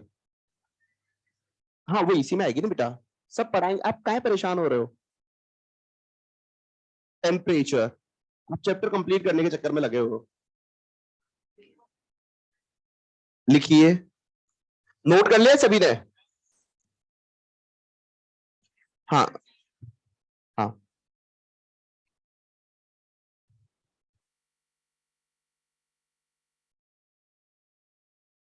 नहीं तुम्हें देख लूंगा, भी रुक जाओ तुम, आप भी है ना, आप ही बोले थे ना, आप भी। हाँ भाई चलो, तो अगर हम लोग बात करें किसके बारे में, factors affecting rate of reaction, तो अब तक कितने फैक्टर देख चुके हैं, 5। पहला factor nature of reactant, nature of reactant में कितने फैक्टर थे, 3 वहां पर थे हमारे पास उसके पास। पहला उनकी physical state, solid liquid gas, किसकी रेट सबसे ज्यादा, रीजन बताइए, गैस में inter molecular force of attraction सबसे कम होंगे, कोलिजन करने के लिए उनकी जो रिएक्टिविटी है वो सबसे ज्यादा होगी, इजीली अवेलेबल होगी रिएक्ट करने के लिए। तो आपके पास कोलिजन ज्यादा तो इफेक्टिव कोलिजन ज्यादा, तो आपके पास रिएक्शन की रेट भी ज्यादा। दूसरा, physical size of reactant in case of solid. Solid के केस में हम देखेंगे फिजिकल साइज। बताइए, आपके पास एक तो है सॉलिड क्रिस्टल और एक है आपके पास उसका पाउडर, ठीक है। तो बताइए पाउडर फॉर्म में रिएक्शन जो है वो क्या होगी, ज्यादा होगी, क्योंकि पहले पहले मान लो कि हमारे पास ये एक शुगर क्रिस्टल है, इसको हमने चाय में डाला है, चाय जो है वो अभी रिएक्ट करेगी इस सरफेस से और इसी को डिसोल्व करना चाहेगी। बट डिसोल्व करना पूरा, हमने अगर इसको इक्वल पार्ट्स में डिवाइड कर दिया तो बताइए अब ये एरिया बढ़ गया, तो अब आपके पास रिएक्शन यहां पर भी होगी, ये एरिया भी चाय के कांटेक्ट में आ जाएगा। और आगे कर दिया तो आपके पास अब और ज्यादा एरिया जो है वो चाय के कांटेक्ट में आ रहा है। जितना ज्यादा आप इसे आधा करते जाओगे एरिया उतना ज्यादा बढ़ता जाएगा, रिएक्टिविटी उतनी ज्यादा, उतना जल्दी ये उसमें डिसॉल्व हो जाएगा, उतना जल्दी रिएक्ट कर जाएगा। तो rate is directly proportional to surface area और इनवर्सली प्रोपोर्शनल टू साइज, हाँ या ना। नेक्स्ट अगर हम लोग बात करें तो हमारे पास बात निकल कर आती है वो है केमिकल नेचर। अलग अलग रिएक्शन है, अलग रिएक्टेंट होंगे, अलग उनके बॉन्ड होंगे, अलग बॉन्ड एनर्जी, अलग बॉन्ड एनर्जी तो अलग ईए, जिसकी ईए कम रेट ज्यादा, जिसकी ईए ज्यादा उसके रेट कम। कंसंट्रेशन का इफेक्ट बता दोगे क्या, कंसंट्रेशन बढ़ाने पर रेट बढ़ेगी, कंसंट्रेशन बढ़ाने पर रेट बढ़ेगी, कंसंट्रेशन बढ़ाने पर रेट ऑलवेज बढ़ेगी, गलत है, हाँ या ना। ठीक है, उसके बाद rate is directly proportional to concentration हुआ, रीजन बोल देंगे कि क्या होता है, कंसंट्रेशन बढ़ाओगे तो जो आपके पास रिएक्शन में पार्टिसिपेट कर रहे हैं उन मॉलिक्यूल्स का अमाउंट बढ़ गया, उन मॉलिक्यूल्स का अमाउंट बढ़ गया, तो उनमें से जो पहले किसमें कन्वर्ट हो रहे थे, प्रोडक्ट में कन्वर्ट हो रहे थे, एक्टिव मॉलिक्यूल्स थे, वो भी अब क्या हो गए होंगे, बढ़ गए होंगे। एक्टिव मॉलिक्यूल्स बढ़ गए तो रिएक्शन की रेट क्या हो जाएगी, फास्ट, रिएक्शन की रेट क्या हो जाएगी, फास्ट हो जाएगी। उसके बाद अगर हम लोग नेक्स्ट बात करें तो नेक्स्ट बात हम लोगों के पास निकल कर आती है प्रेशर की। प्रेशर का इफेक्ट देखा जाएगा only in case of gas. Gas के केस में बताइए rate is directly proportional to pressure, rate is directly proportional to, rate is directly proportional to pressure always. उसके बाद अगर हम लोग बात करें प्रेशर बढ़ाने per unit volume number of molecules बढ़ जाएंगे, तो कोलिजन बढ़ेंगे, कोलिजन बढ़ेंगे, रेट ऑफ रिएक्शन ज्यादा हो जाएगी। उसके बाद अगर हम लोग नेक्स्ट बात करें तो नेक्स्ट बात हमारे पास कैटलिस्ट की निकल कर आती है, कैटलिस्ट रिएक्शन की रेट को बढ़ाएगा तो टीएच को कम कर देगा और आपके पास जो एक्टिवेशन एनर्जी है वो भी क्या हो जाएगी, कम हो जाएगी, हाँ या ना। थ्रेशोल्ड एनर्जी को कम करेगा, एक्टिवेशन एनर्जी कम, आरओआर बढ़ जाएगी। इनहिबिटर जो है वो रिएक्शन के रेट को कम करेगा, तो थ्रेशोल्ड एनर्जी बैरियर को बढ़ा देगा, एक्टिवेशन एनर्जी को बढ़ा देगा। कुछ रिएक्शन ऐसी होती है जो नॉर्मल कंडीशन में तो स्लो होती है, पर जैसे ही रेडिएशन की प्रेजेंस में इन्हें करवाया जाता है ये क्या हो जाती है, फास्ट हो जाती है। और हमारा अब सेंटर ऑफ अट्रैक्शन है इन पूरे फैक्टर में, वो है केवल और केवल टेम्परेचर। हेडिंग डालिए अब, सिक्स्थ फैक्टर जो है वो है टेम्परेचर। टेम्परेचर में जो पहली लाइन है, पहली जो लाइन है वही समझना हमारे लिए कई बार क्या होता है जल्दबाजी में हम लोग पढ़े हुए, इसको भी पहले पढ़े हुए, चलिए पहले लिख लेता हूं फिर हम लोग समझेंगे। लिखिए पहले, लिखो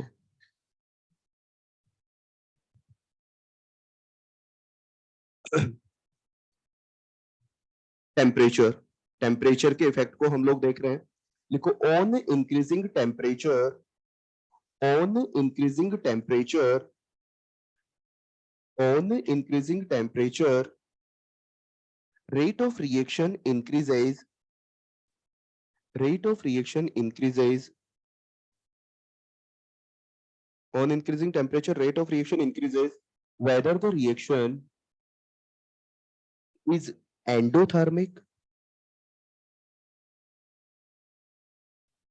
whether the reaction is endothermic or exothermic, or exothermic। Temperature बढ़ाने पर रिएक्शन की रेट बढ़ती है, चाहे रिएक्शन एंडोथर्मिक हो या एक्सोथर्मिक हो। पहले इसका रीजन लिखो, फिर अभी एक्सप्लेन करते हैं इसको। लिखो, when temperature increases, when temperature increases, kinetic energy of molecules increases,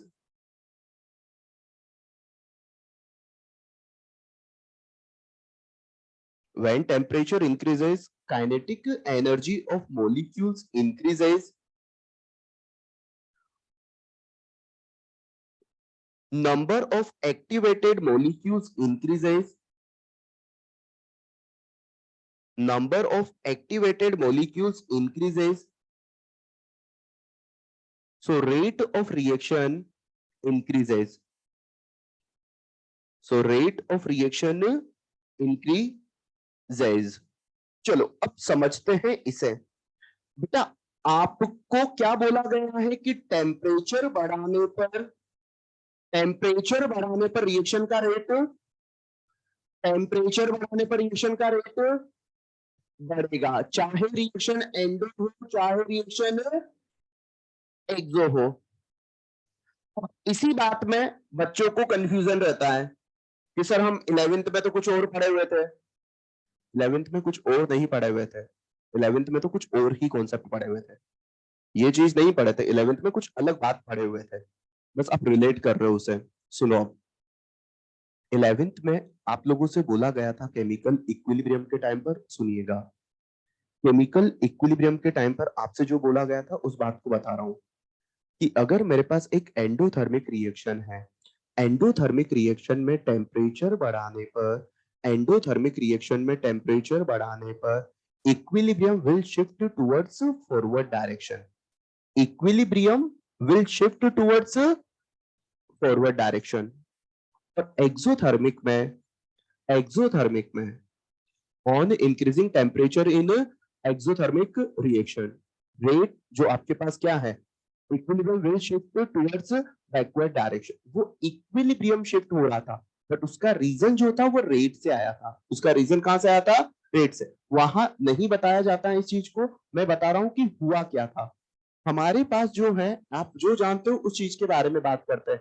मेरे पास एक रिवर्सिबल रिएक्शन है, ए गिव्स बी, आपके केवल उस डाउट को क्लियर कर रहे हैं, हम एक्स्ट्रा टेम्परेचर का इफेक्ट अभी देख नहीं रहे उतना, टेम्परेचर का इफेक्ट अभी हम देखेंगे, उस डाउट को क्लियर कर रहे हैं। मेरे पास ये रिएक्शन है एंडोथर्मिक, कौन सा है बेटा, अगर मैं इस रिवर्सिबल रिएक्शन को एंडोथर्मिक बोल रहा हूं, पहली चीज वो वाला डाउट क्लियर हो जाना चाहिए कि एंडोथर्मिक है। अगर किसी रिएक्शन को मैं एंडो बोल रहा हूं तो बाय डिफॉल्ट उसकी कौन सी डायरेक्शन एंडो है, फॉरवर्ड, तो ये फॉरवर्ड में एंडो रही होगी और बैकवर्ड में एक्सो, हाँ या ना।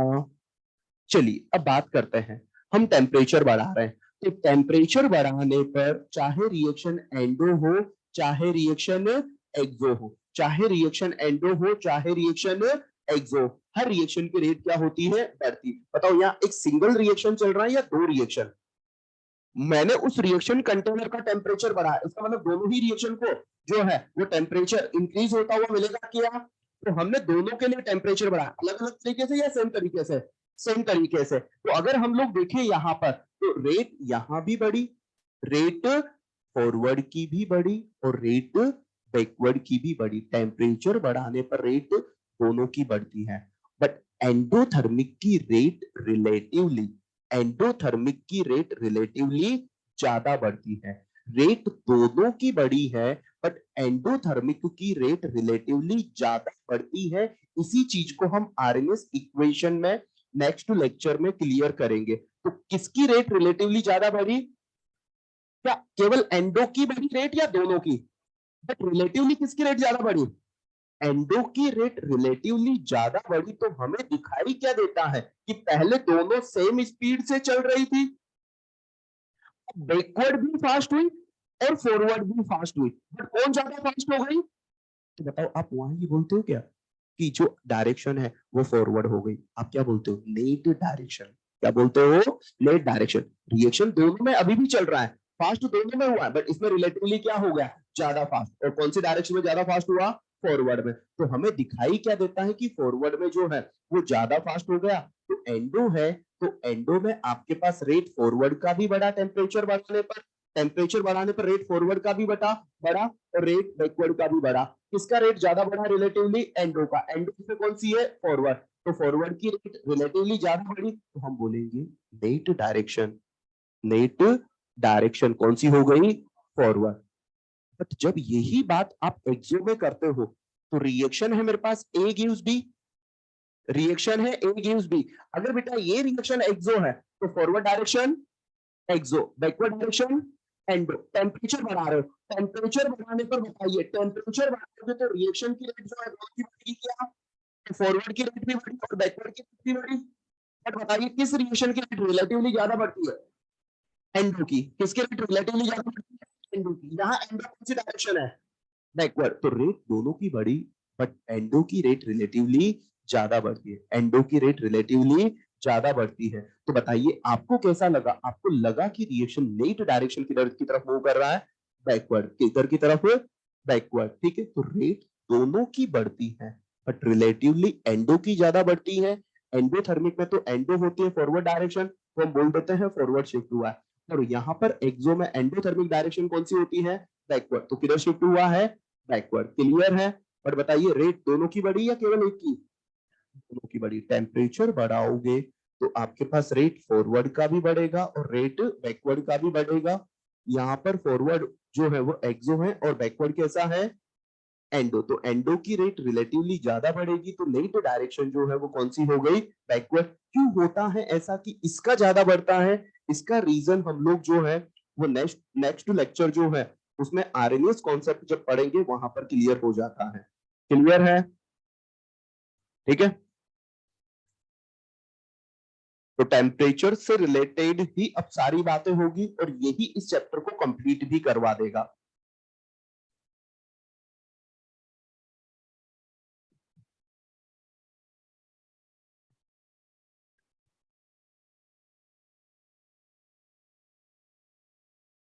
जल्दी छाप लीजिए।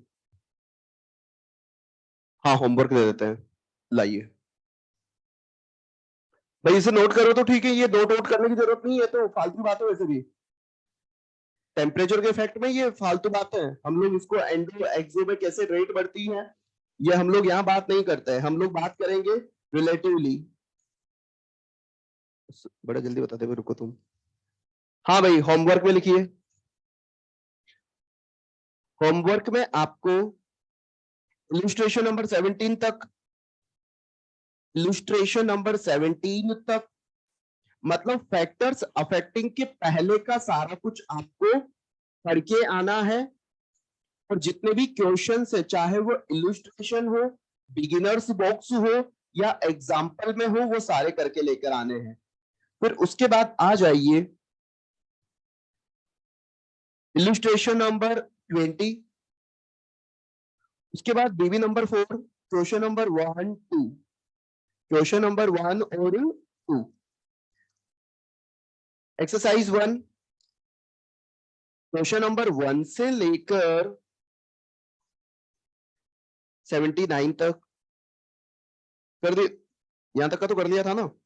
उसके बाद लिखो 81 82 83 84 85 भी अब कर सकते हैं, 85 91 93 94 95 96 97 98 99 99 लिखा बेटा।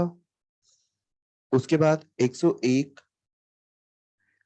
नहीं ना ना 101 मत करना क्योंकि ये टेम्परेचर फैक्टर का है।